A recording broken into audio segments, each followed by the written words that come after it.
সৌদির বালির ভিতরে যে সাপগুলা থাকে এগুলো মনে করো যে অনেক বিষধর। এই বালির ভিতরে কিন্তু থাকে, হয়তো এখানে আছে আমি বলতে পারতেছি না। তারা এমনভাবে বালির ভিতরে লুকিয়ে থাকে যেটা একটা সাধারণ মানুষের পক্ষে ধরা সম্ভব না, যে এখানে একটা সাপ আছে সৌদি আরবের মানে মরুভূমির মাঝে।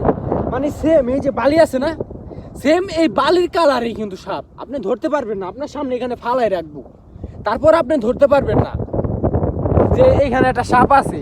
এত বিষাক্ত সাপ এটা, মানে কামড় দেওয়ার সাথে সাথে আপনার মনে করেন যে জ্ঞান হারায় যাবো গা 60 সেকেন্ড বা 1 মিনিটের ভিতরে। এরপরে মনে করেন যে আপনার মনে করেন যে অবস্থা মনে করেন যে তখন মনে করেন যে অন্যরকম হয়ে যাবে আপনার নিজের অবস্থা। তারপরে কি হইব উপরওয়ালা ছাড়া আর কেউ জানে না। তো বালির ভিতরে যে সাপগুলো থাকে এগুলো মনে করেন যে অনেক বিষাক্ত পরিমাণে, অনেক পরিমাণে বিষ থাকে।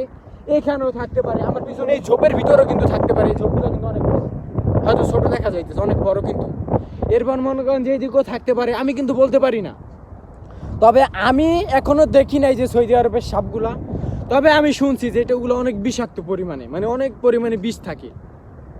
তো যাই হোক, কথা বলতে পারতেছি না, মানে অনেকটা পরিমাণে পানি পিপাসা লাগছে, গলা অনেকটা পরিমাণে শুকাই গেছে, যেহেতু মাছ বরাবর চলে আইছি, অনেকটা পরিমাণ মাঝে চলে আইছি আজকে। আমি কল্পনা করতে পারি নাই যে আমি এত মাঝে আজকে চলে আমু।